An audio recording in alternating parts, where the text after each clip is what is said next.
to Unity of Little Rock, as we're often are. We're still in progress getting it all pulled together this morning, but I'm Reverend Beverly Pryor, and it's my pleasure to be here today. Let's just get centered in a moment of prayer. If you feel comfortable closing your outer eyes,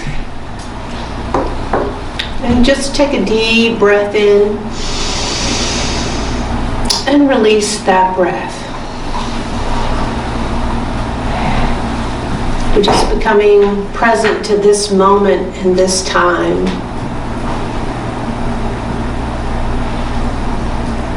Just feeling into this moment, knowing that each one of us have come here today both to be a blessing and to receive a blessing. We know that when we claim this, it is by divine authority that we will, in fact, receive.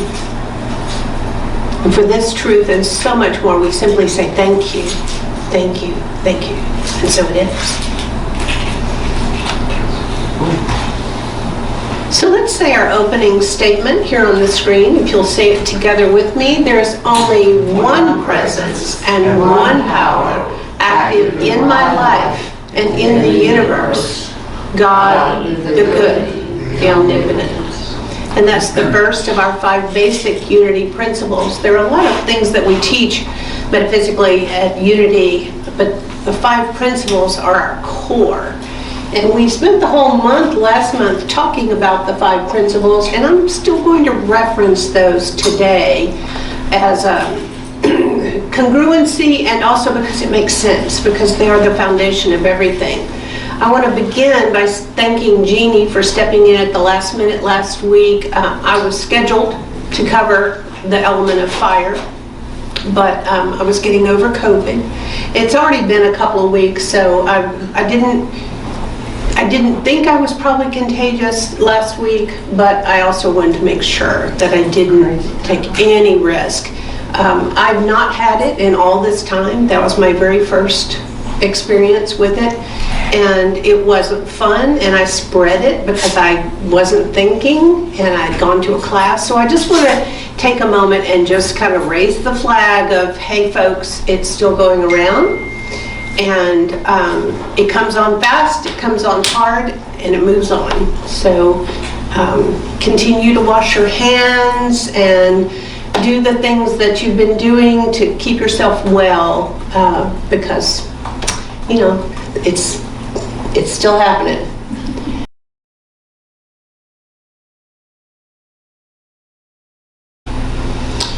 Okay, so today we're talking about the wisdom of water. And you know, last time I spoke about how the 5 principles are really a formula for transformation. And I want today to bring water into this understanding of why that is so true. Why is it that once we understand the 5 principles, why is it that we can evoke transformation in our lives? And I think the element of water is key. So water, if we think about water, what comes to mind first? A vast ocean. Or if you're into hydration, it might just be, you know, your cup of water that you're trying to drink. It could be some big violent wave, or it could be some still little drink that you have to pour every day. How many ounces are you getting? Does anybody know? Yeah. Travis is probably tracking. You're Jeannie, you're tracking? Yeah. I have an app on my phone that I mark my little glasses of water as I drink them that help me know at the end of the day. I didn't quite make it most days, but I did pretty well. Yeah. So of course it adds a glass. Every time you hit that 12 glasses, it adds another glass. So like, oh, you could have some more.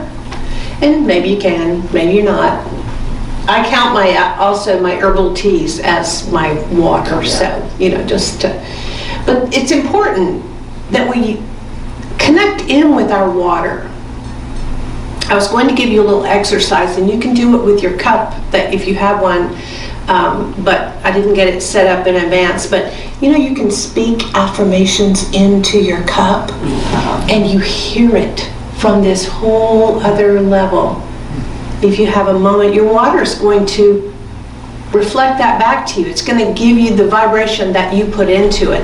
And that'll be a lot of what we discussed today. I just love the different ways that you can look at water. You know, you can see it from a little drop, or you can look at it from the whole ocean standpoint. Eric Butterworth, in his book, Discover the Power Within You, everybody read that at some point? He talks about God and ocean being equivalent. And water represents consciousness, right? And consciousness is another way to say God, because our consciousness collectively that we all hold is that it's the substance, as Charles Fillmore called it. It's the substance in the universe that we refer to as God. And so in Discover the Power, he talks about how you have the whole ocean, and then you might dip a cup out, but it's still everything that is that ocean. You know, you've still got everything that's in that cup is in the ocean. Not the barnacles and the coral and all that, but as far as the water itself. So that's how we are as an expression of God. We are equally and fully the expression of God that we have in our own individual body. So the 5 principles. God is, remember that God is, I am, I think, I pray, I do. That's the shortcut, so we can remember the 5 principles. God is absolute good and everywhere present. That's what we say every week with our opening statement. But as far as water's concerned, water is everywhere present. Where is there not water? I mean, even in the desert when there's a little bit of sand, I know, at the top, there's still a little oasis, or if you dig deep enough, there's a little bit of moisture underneath. The world is water. I mean, we couldn't live without water in the world. The world couldn't live. And I am an expression of that. So think about your own body. Your body contains water, and it reflects the ratios pretty much like the entire world. The world is pretty much average of 80% water. The human body is 80+% water on any given day, depending on your bone density and muscle mass and all those other little ways.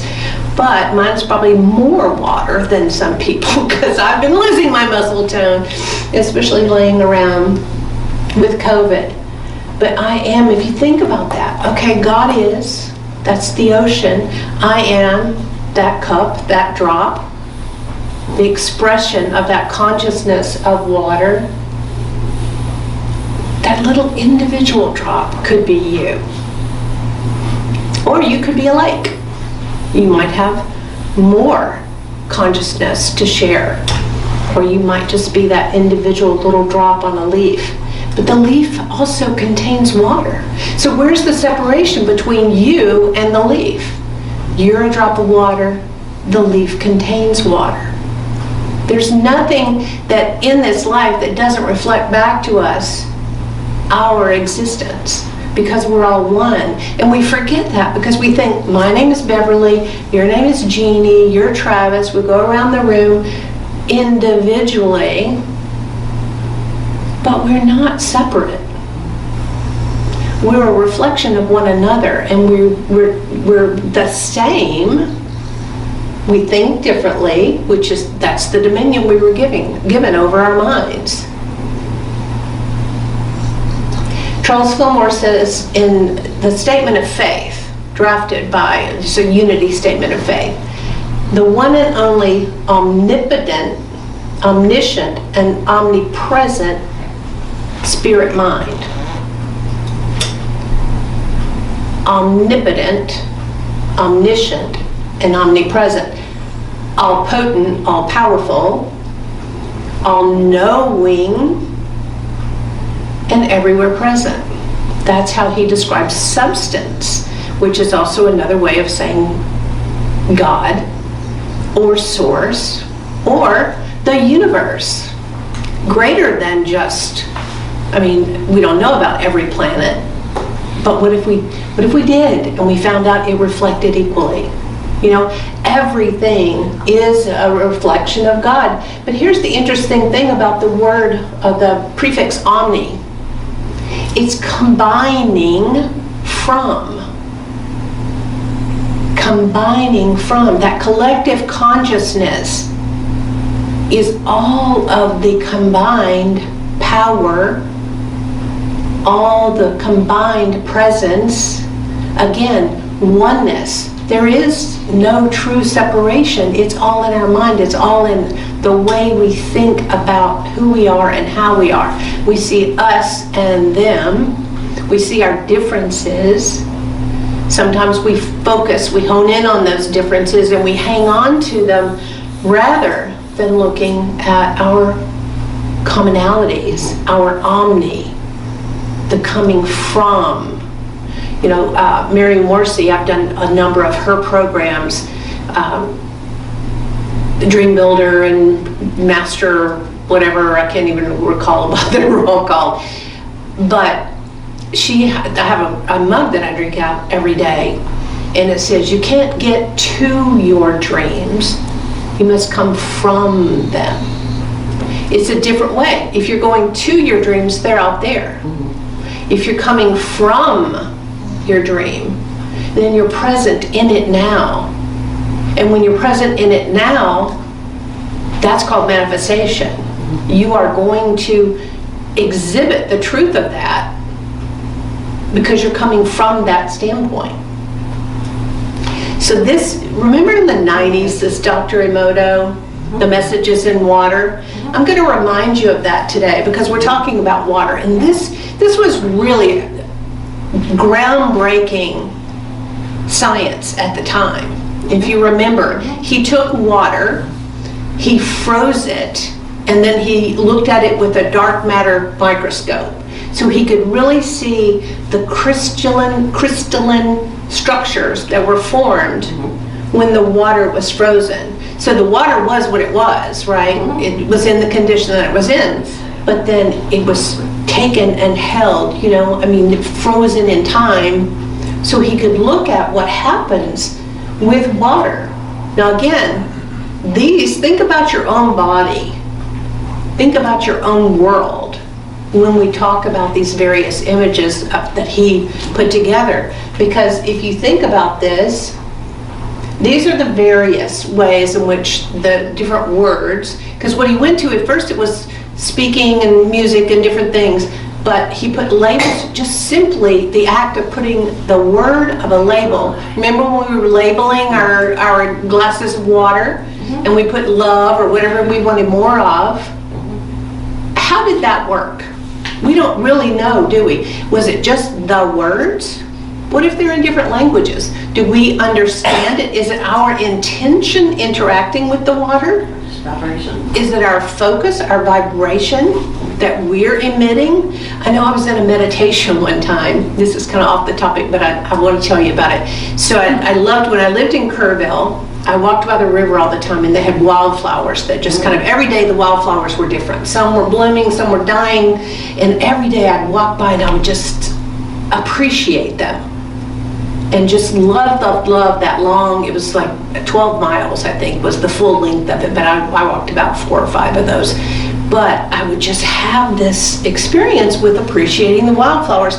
And in meditation one time, I was observing the wildflower, and then in the meditation I became the wildflower, feeling the admiration and the love, and it was an exchange of myself and my love and admiration with the wildflower. And I had such an awareness of oneness in that moment. It was like, oh, not only am I appreciating and loving the wildflower, but the wildflower is reflecting back to me the love and appreciation I'm giving.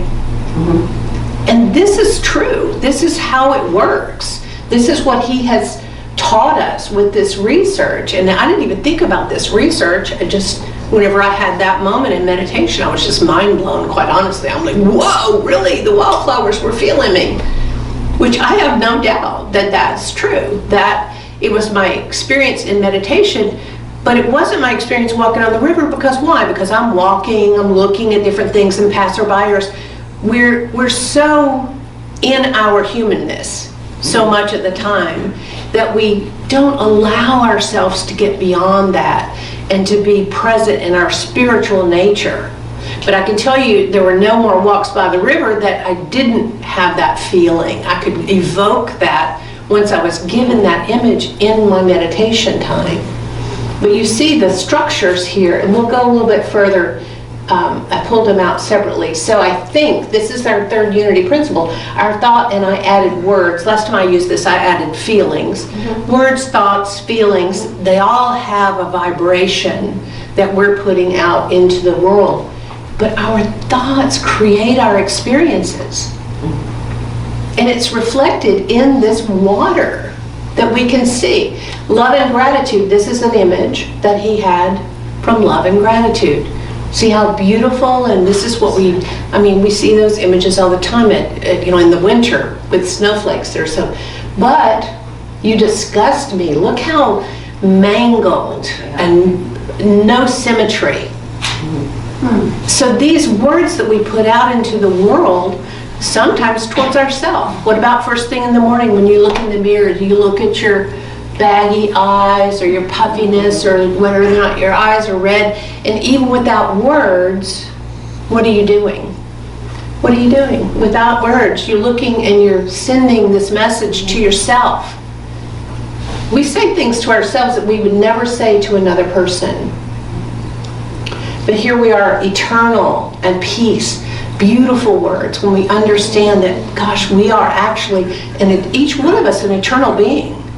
Not just that which we call God. We know that God, that energy in the universe, is eternal. But you are also eternal. I am also eternal. Why? Because we are an expression of that which is eternal. We can't be separated from it, just as we cannot be separated from one another, regardless of our beliefs. In John 1:9, and the Word became flesh. See, in the Bible, so many times we've heard in our various religious backgrounds, if it was Christian and you had the Bible references, you hear that, and the Word became flesh. And it just sounds like, oh, okay, that's old languaging and it doesn't make any sense and I don't relate with it. But think about it from this standpoint of how these crystals are being formed through thoughts and words and affecting the water, and it is forming. Water is forming. So if you're having this experience and you're naming something evil, you are forming, manifesting that into your life. Just as if you are expressing gratitude and appreciation. Thank you is one of those that, it's kind of after the fact. Appreciation is a little more a proactive thing, right? When you're looking at the wildflowers or something else, you're appreciating, you're uplifting, you're raising the value of that thing. Thank you is kind of a, grateful after the fact, but has to be attached to something. So the fourth principle, I pray, prayer and meditation increase our awareness of God. Look at this. They took water, poisonous, polluted water from the Fujiwara Dam, and then they gave it Buddhist prayers, and it transformed the structure. It transformed the structure of the water for it to be prayed over. Where in your life could you stand to have some transformation like this? To get rid of the polluted water in our mind, in our hearts, in our attitudes, in our bodies? We can do this with prayer. It's not just Buddhist prayer. All prayer is powerful. If you've read any of Isaiah Effect, Greg Braden's work, he studied prayer from all over the world. It all works as long as we're feeling and we're knowing. Then we're putting out that energy. I've quoted Joe Dispenza a number of times. Thoughts are electric. Emotions are magnetic. that electric is going out into the world. What is water? It's a conduit. You don't have electrical appliances near your bathtub, right? Because if it fell in there, the electrical current would flow through water. That's how it works. That's how the word becomes manifest. Because water is everywhere, and we are putting that electrical current with our thoughts into the water. There's no getting away from it. And finally, God is, I am, I think, I pray, I do. So when you have this knowledge, which you all have, I'm not telling you anything you haven't all heard before, and you have a certain level of understanding, but the fifth principle is not just about knowing the words or the concepts, but it's about making choices and doing differently to have a different result in your life. And so this one, if you look at this music, is the beautiful formation of the Mozart's Symphony number 40, as opposed to heavy metal. Now some of you, I know that probably Russ was a metalhead, and maybe Travis at one time was a metalhead. Some people like all that, especially when you're a teenager and you're in your 20s and you can't quite figure out, it's really good to have all that angsty stuff. But at some point, we want to calm down, right? We want to get more chill. We want to have peace in our lives, back to that world peace. And how do we have world peace? It has to begin with each one of our individual expressions of God. Each one of us takes ownership for the peace that we bring into the world. So I read, you can see, I've already taped the cover back on it at least one time or so. The Tao Te Ching is part of my morning reading, and I highly recommend this translation by Jonathan Starr. He's a scholar in language and in religion.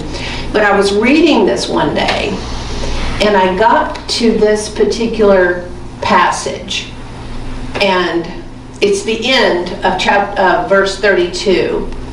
Rivers and streams are born of the ocean. All creation is born of Tao. Just as all water flows back to become the ocean, all creation flows back to become Tao. Now, Tao is not a direct translation for God, because there's nothing that concrete as we've tried to make it in many religions. Tao is that substance, it's that substance that exists in the universe, that connects us, that is in everything. It's not just the connective, it is that and collectively this. It's all of that exists. It's the substance. And then Day is that substance in action. The substance in action is what produces these results, because the water is responsive. But you'll see, I just took you a little picture of this. That was where I was reading this, and at the end I was like, oh, I gotta get my pen. Water is God. I had that same moment. Water is God. Because we don't know how to conceptualize God, right? We say God is good, but God is not good nor bad. God just is. I mean, that's probably something we should change in our opening statement, maybe. I don't know. God just is. But there's no good and bad in that substance that we call God. It just all is what it is, just like I said about the lion eating the zebra. The lion's not bad and the zebra's not a victim. It just is what it is. But what element is not God? You could make the case. That's 100%. So interesting about this series. Yeah, it is all an expression. Mm-hmm. Everything, not just the elements, but everything is that substance. So it's all an expression of that. You could do what I've done here with every one of the elements and say, this is how it makes sense in the bigger picture of things. So here's what this is my support slide for why water is God. Okay. So correlate with me for a moment, right? So this is, like 4th grade science, respiration, right? Water is in a lake or a stream or whatever, but when it heats up, it evaporates to different degrees, right? We call it humidity, but we can feel it in the air but it's still water in the air, whether it's 98% humidity or 14% humidity. It's still that. And then it goes up into the sky, and we call it a cloud, and then it condenses and water falls from it. We call that rain, and it fills the lakes and the rivers, and it feeds the trees, and the water is moving through the trees. You see what I'm saying? Water is God, because this is how God is, that substance, that thing that we can't name, right? The Native Americans call it the Great Mystery. Because why? Because it is.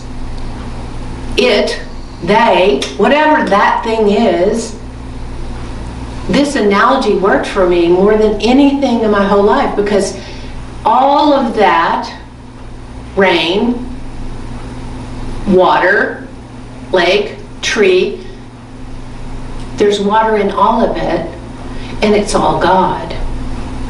Here's the cool part.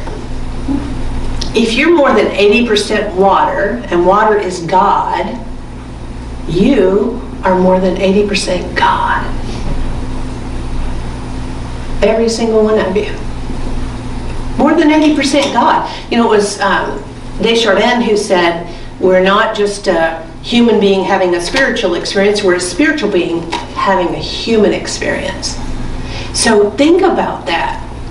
80% of you is the spiritual being, and 20% is having this five-dimensional, no, how many three-dimensional? I'm always thinking fifth dimension. The three-dimensional, five senses experience.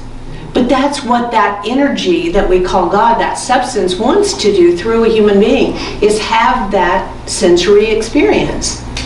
So that's why if we slow down and we breathe deeply and we look and we observe things, we're enhancing that spiritual experience for that which we call God.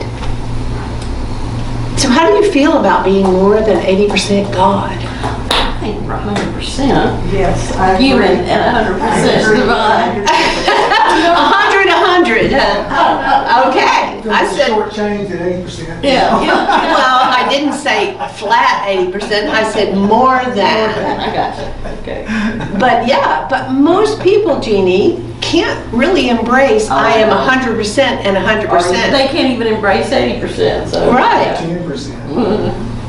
So maybe I'm not telling you anything or encouraging you to believe anything that you don't already believe. But God, the point of this water analogy, because this is you, that little drop, but you're still, as Jeannie said, 100% God. You are still, but if you truly believe that, it goes back to the fifth principle, right? What you believe is one thing, but how are you expressing it? How are you, what is that fifth principle? I do. How are you practicing in your life the truth of yourself existing in this world to be peace, to be love, to be that example? It's all up to us. I mean, we have to really, in our own way, express as best we can. In John 10:30, the Father and I are one. People think that that was just Jesus talking about himself, because they say he was the only begotten. But that's not what Jesus taught. Jesus didn't teach, I'm the only one. He said, these things and even greater, so shall you do. And he was trying to teach them by example. He said, even though you do not believe me, believe the works. Believe the outworking, believe the manifestation in my life. This is exactly what he was trying to share, so that you may know and understand that the Father is in me and I am in the Father. And he didn't mean singular I. He could have said we. So I'm just going to close with a brief little poem by Shalane Harkin. I think you used one last week too. This one's really short, but take it in. In this unyielding world, I want to be supple enough to hold you. It's, oh God. But see, God, we have to get out of that old school man on a cloud. Oh God, in this unyielding world, I want to be supple enough to hold you. I want to be supple enough to change my mind about what God is. I want to be able to hold the fact that I am more than 80%. I'm going to stick with that because it's my water. So anyway, this week I like to give you practices, which always involve sitting and being still. But choose to be supple. Be supple enough to hold that idea of God. So I'm going to have a quick song here for you.